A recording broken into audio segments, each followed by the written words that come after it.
देखिए 1/f is equal to 1/v plus 1/u। इसका मतलब ये हो गया 1/u क्या है, ये जो u होता है ये होता है ऑब्जेक्ट डिस्टेंस। क्या होता है बेटा? Object distance. समझ में आया? ऑब्जेक्ट क्या है? ये हमारा ऑब्जेक्ट होता है, ठीक है। और v क्या है हमारा? Image distance. क्या होता है? Image distance. यानी कि और ये क्या होता है? प्रिंसिपल फोकस लेंथ, यानी कि फोकल लेंथ। यानी कि किसी भी कन्केव मिरर की बात कर रहे हैं बेसिकली, तो किसी भी मिरर के अंदर जो फोकल लेंथ होता है 1/f is equal to 1/v, मतलब summation of image distance plus object distance. Image distance और ऑब्जेक्ट डिस्टेंस को हम लोग जोड़ देंगे तो ये हमारा क्या निकल के आता है? Focal length. क्लियर हुआ? देखिए अब इसमें जो इंपॉर्टेंट चीज है उस चीज को देखते हैं हम लोग, जो साइन कन्वेंशन पे डिपेंड कर रहा है, ठीक है। ध्यान दीजिएगा, अगर हमारे पास v की वैल्यू, जैसे हमारा क्या है, v की वैल्यू हमको फाइंड करना है, u की वैल्यू ऑब्जेक्ट डिस्टेंस की वैल्यू दे रखा है, फोकल लेंथ की वैल्यू दे रखा है, तो v की वैल्यू निकल जाएगी। अगर v की वैल्यू पॉजिटिव आती है, पॉजिटिव आती है, ठीक है, v की वैल्यू पॉजिटिव आती है तो इसका जो इमेज फॉर्मेशन होगा वर्चुअल, याद रखिएगा, एंड इरेक्ट। क्या होगा? Virtual and erect.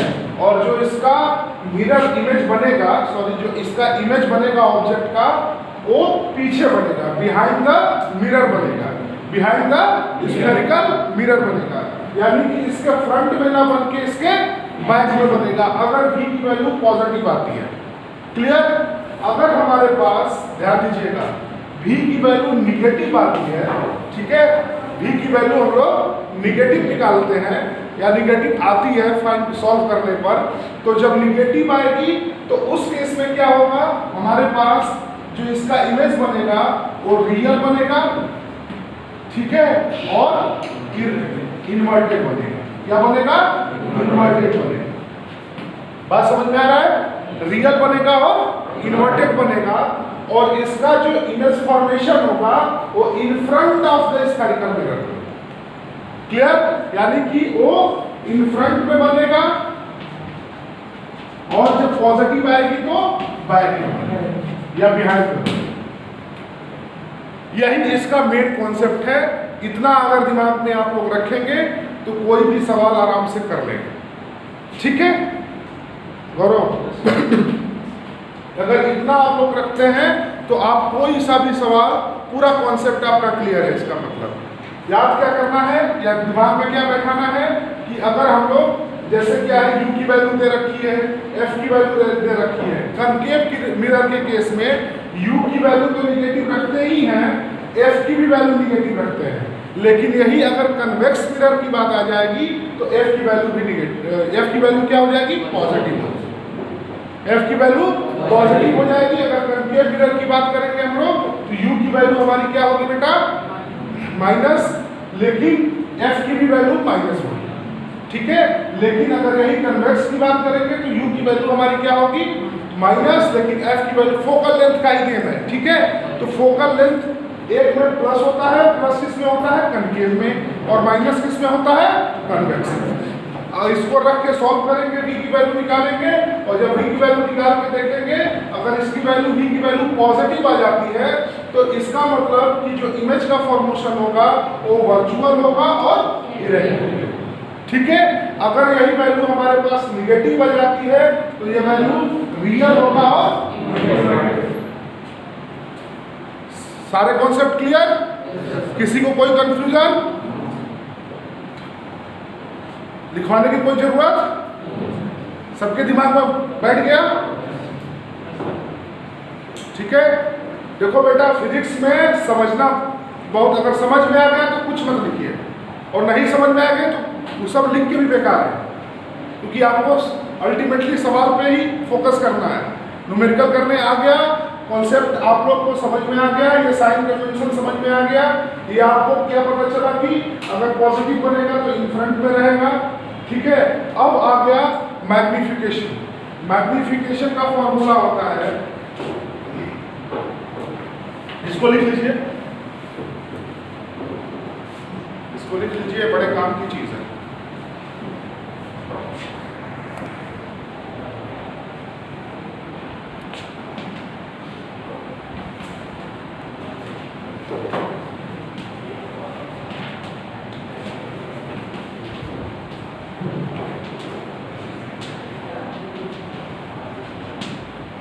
Linear magnification of spherical mirror. Linear magnification of, देखिए, it is the ratio of, देखिए, it is the ratio of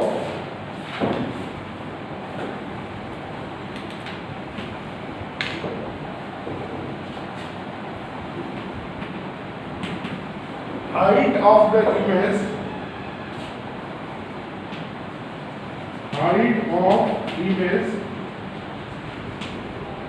and height of object. Height of image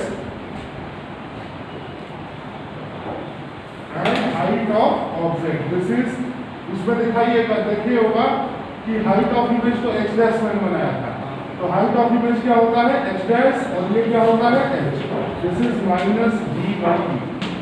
this is m is equal to past tense minus v by u।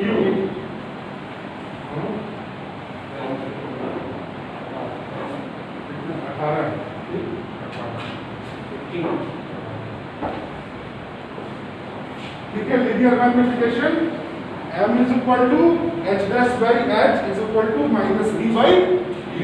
ये formula याद रखिएगा, इसका linear magnification. इससे हम लोग क्या निकालेंगे, हाइट ऑफ द ऑब्जेक्ट और हाइट ऑफ द, ठीक है। लोकेशन आप लोग मिरर फॉर्मूले से निकाल सकते हैं, भी पूछेगा तो। दूसरी बात, दूसरी चीज पूछता है नेचर ऑफ द इमेज, तो वैल्यू देख के पता कर सकते हैं। बिहाइंड बनेगा तो वर्चुअल एंड डायरेक्ट होगा, फ्रंट बनेगा तो क्या होगा बेटा, रियल एंड इन्वर्टेड। और यहां से हाइट ऑफ ऑब्जेक्ट पूछेगा तो हाइट ऑफ ऑब्जेक्ट निकालेंगे, h की वैल्यू निकाल देंगे, और हाइट ऑफ द इमेज पूछेगा तो आप लोग h डैश की वैल्यू निकाल। क्यों, कैसे निकालेंगे, क्योंकि आप v और u तो निकाल चुके होंगे ना, तो यहाँ पे फॉर्मूले में रखेंगे, आराम से निकल जाए। ठीक है, अब चलिए क्वेश्चन करते हैं हम लोग।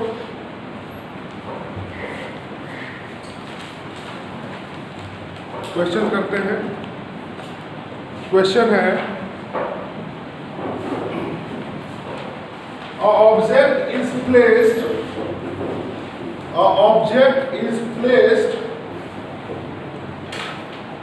पहला 10 centimetre, object is placed 10 centimetre, दूसरा 5 सेंटीमीटर in front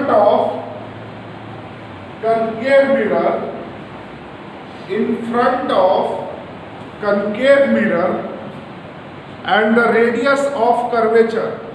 याद रखिएगा, एक चीज और मैं बताना भूल गया था,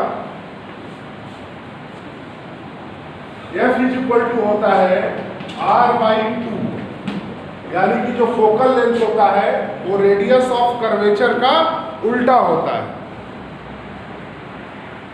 सॉरी रेडियस ऑफ कर्वेचर का आधा होता है। रेडियस ऑफ कर्वेचर का आधा होता है क्या,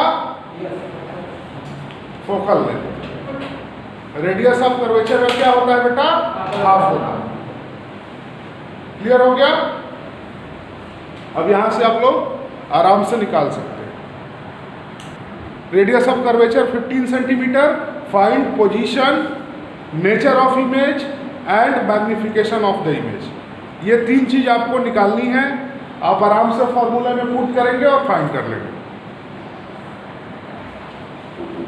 ध्यान दीजिएगा, ये क्या होता है 1/f = 1/v + 1/u।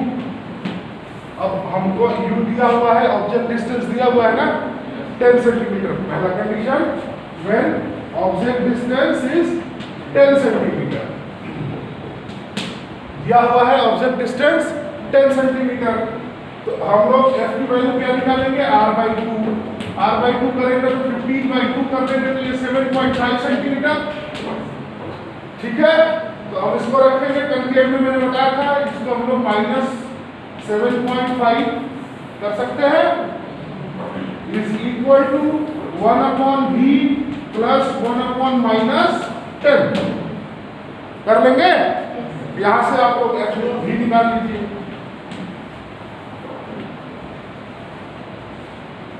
यहां से आप लोग v निकाल लेंगे ना, v निकाल लीजिए। v की वैल्यू क्या आ जाएगी, -30 सेंटीमीटर। -30 सेंटीमीटर आएगी। अब इसका मतलब ये हो गया कि इसका जो इमेज फॉर्मेशन होगा वो इन फ्रंट ऑफ द मिरर होगा। निगेटिव साइन आया, और जब निगेटिव साइन आएगा तो इसका नेचर कैसा हो जाएगा, नेचर कैसा होगा, real and inverted. Real and inverted. तो ये निगेटिव साइन क्या शो कर रहा है कि इसका जो नेचर होगा in front of the spherical mirror बनेगा, in front of spherical mirror, और या इन फ्रंट ऑफ मिरर, और इसका नेचर जो होगा रियल एंड इन्वर्टेड। उल्टा, रियल एंड इन्वर्टेड। आगे बेटा, अब यहां पे भी पता है आपको, u पता है, तो मैग्निफिकेशन आप लोग निकाल सकते हैं। माइनस के साथ रखिए, मैग्निफिकेशन निकाल लीजिए। मैग्निफिकेशन का फॉर्मूला क्या होता है, ratio of image of the object upon height of the object upon height of the, sorry, height of the image upon height of the object. ठीक है, v/u माइनस के साथ लगा देंगे, आराम से आ जाएगा। दिखा दूंगा वो भी दशहरे के बाद, दशहरे के बाद एक दिन। लेकिन उसमें भी याद रखिएगा आपको सोशल डिस्टेंसिंग मेंटेन करनी है। साथ में आपको लैब में कोई भी चीज़ ऐसे तोड़ने फोड़ने वाली नहीं है, क्योंकि एक चीज़ छुओगे तो 4 लोग छुएंगे। ये चीज़ सबको क्योंकि सेफ्टी खुद से करनी है। किसी को कब क्या हो जाए कोई नहीं जानता।